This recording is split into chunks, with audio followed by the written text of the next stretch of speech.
Hi friends, welcome to Knowledge Gainers YouTube channel. இன்னைக்கு நம்ம பார்க்க போகிற sum ஹையர் பர்ச்சேஸில் எக்ஸசைஸ் சம்ஸ் பார்க்கலாம். 16th sum, Ram purchased a truck under higher purchase system on 1/4/2019 for rupees 5 lakh. He provided 20% depreciation under return on value method.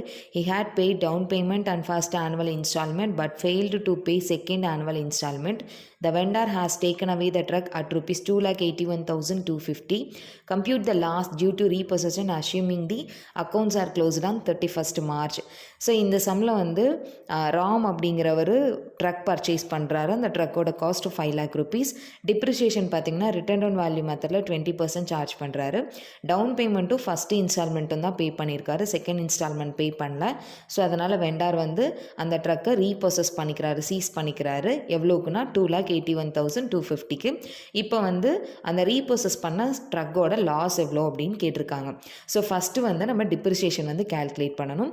So cost of drug எவ்வளோனா 5 lakh. First year depreciation வந்து 5 lakhக்கு 20% போட்டோன்னா 1 lakh, less பண்ணோன்னா 4 lakh. Next second instalment அவர் pay பண்ணலை. So instalment அப்படிங்கிறது அந்த இயரோட எண்டில் பே பண்ணுவோம். அந்த இயரோட எண்டில் பே பண்ணுறோம் அப்படின்னாலும் அந்த 1 year ஃபுல்லாக நம்ம அந்த மெஷின் வந்து நம்ம யூஸ் பண்ணியிருப்போம், அந்த ட்ரக் வந்து நம்ம யூஸ் பண்ணியிருப்போம். அப்போது அந்த எந்த இன்ஸ்டால்மெண்ட் பே பண்ணலையோ அந்த இன்ஸ்டால்மெண்ட்டுக்கும் நம்ம டிப்ரிசியேஷன் அப்படிங்கிறது சார்ஜ் பண்ணணும். ஏன்னா இன்ஸ்டால்மெண்ட் வந்து அந்த இயரோட எண்டில் தான் பே பண்ணுவோம்.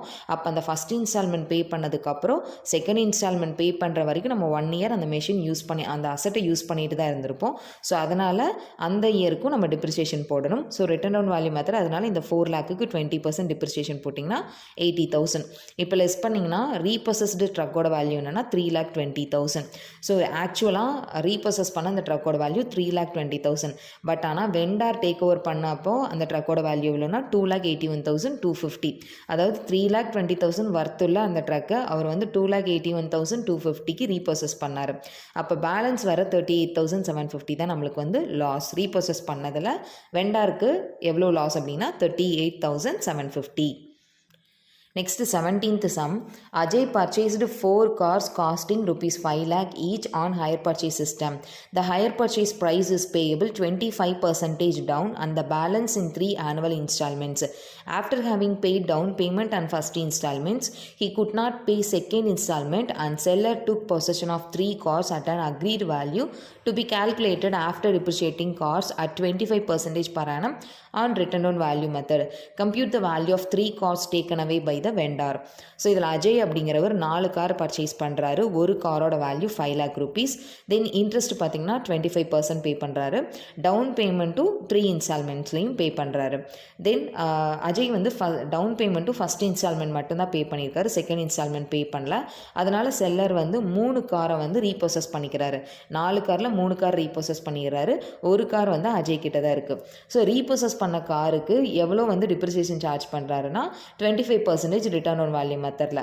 இப்போ வந்து வெண்டார் டேக் ஓவர் பண்ண 3 காரோட வேல்யூ மட்டும் என்ன அப்படின்னு கேட்டிருக்காங்க. அப்போது காஸ்ட் ஆஃப் காரில் வெண்டார் வந்து 3 கார் எடுத்துக்கிறார். வெண்டார் அப்படின்னா இங்கே ஹையர் வெண்டார். அப்போ 5 lakh into 3 போட்டோன்னா 15 lakh. So first year depreciation 5 lakhக்கு 25% போட்டால் 3,75,000. லெஸ் பண்ணால் 11,25,000.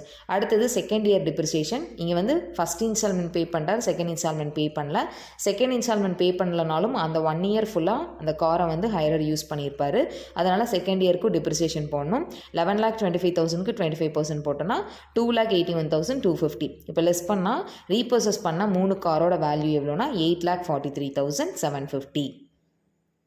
Next 18th sum, a company purchased 2 machines of rupees 1,05,000 each on hire purchase system. The company writes off depreciation at 10% per annum on return on value method. The company could not pay second annual installment. The vendor left one machine with the company, adjusting the value of the other against amount due, taking the machine at 20% depreciation under return on value method. Compute the value of one machine left with the buyer. Last சம்மில் பார்த்திங்கன்னா நம்ம vendor ரீப்ரொசஸ் பண்ண மிஷினோட value எப்படி fine பண்ணணும்னு பார்த்தோம். இப்போ பார்க்க போகிறதுல பையர்கிட்ட இருக்க மிஷினரியோட வேல்யூ என்னன்னு கேட்டிருக்காங்க. 2 மெஷின் இருக்குது. ஒரு மெஷினோட காஸ்ட் 1,05,000. டிப்ரிசியேஷன் பார்த்தீங்கன்னா 10% ரிட்டர்ன் ஆன் வேல்யூ மெத்தடில். கம்பெனி வந்து செகண்ட் இன்ஸ்டால்மெண்ட் பே பண்ணல. அதனால் வெண்டார் வந்து ஒரு மிஷினை டேக் ஓவர் பண்ணிக்கிறார், ரீப்ரொசஸ் பண்ணிக்கிறாரு. ஸோ ரீப்ரொசஸ் பண்ண மிஷினரிக்கு ஒரு 20% ரிட்டர்ன் ஆன் வேல்யூ மெத்தடில் டிப்ரிசியேஷன் வந்து சார்ஜ் பண்ணுறாரு. இப்போ இதில் நம்ம என்ன கால்குலேட் பண்ணால் பையர்கிட்ட இருக்கிற அந்த ஒரு மிஷினரியோட வேல்யூ என்னன்னு ஃபைன் பண்ணணும். So cost of machine 1,05,000, first year depreciation 1,05,000க்கு 10% போட்டால் 10,500 லெஸ் பண்ணோன்னா 94,500. அடுத்து செகண்ட் இயர் டிப்ரிசியேஷன் 10% போட்டால் 9,450. இப்போ லெஸ் பண்ணோம்னா 85,050 வரும். இதுதான் வந்து பையர்கிட்ட இருக்கிற அந்த மிஷினரியோட வேல்யூ. ஸோ இப்போ இதில் வந்து உங்களுக்கு டவுட் வரும் என்னென்னா 2 டிப்ரிசியேஷன் பர்சன்டேஜ் கொடுத்துருக்காங்க, எதை எடுத்துக்கிறது அப்படின்னு. இப்போ கொஷினில் வந்து பையர் வச்சுருக்கிற மிஷினரியோட வேல்யூ ஃபைன் பண்ண சொன்னாங்கன்னா நீங்கள் பையர் எவ்வளோ பர்சன்டேஜ் டிப்ரிசியேஷன் என்ன மெத்தடில் சார்ஜ் பண்ணுறாங்களோ அதை வச்சு கால்குலேட் பண்ணணும். இதே ரீப்ரோசஸ் பண்ண மிஷினரியோட வேல்யூ ஃபைன் பண்ண சொல்கிறாங்க அப்படின்னா அப்போது வெண்டார் வந்து என்ன பர்சன்டேஜில் என்ன மெத்தடில் டிப்ரிசியேஷன் வந்து சார்ஜ் பண்ண சொல்லியிருக்காங்களோ அந்த மெத்தடை நீங்கள் ஃபாலோ பண்ணணும். தேங்க்யூ ஃபார் வாட்சிங் த வீடியோ. நான் டிஸ்கிரிப்ஷனில் ஹையர் பர்ச்சேஸோட அதர் வீடியோஸ் லிங்க் கொடுத்துருக்கேன். நீங்கள் அந்த வீடியோவும் ரெஃபர் பண்ணி பாருங்கள். தேங்க்யூ ஃபார் வாட்சிங் த வீடியோ.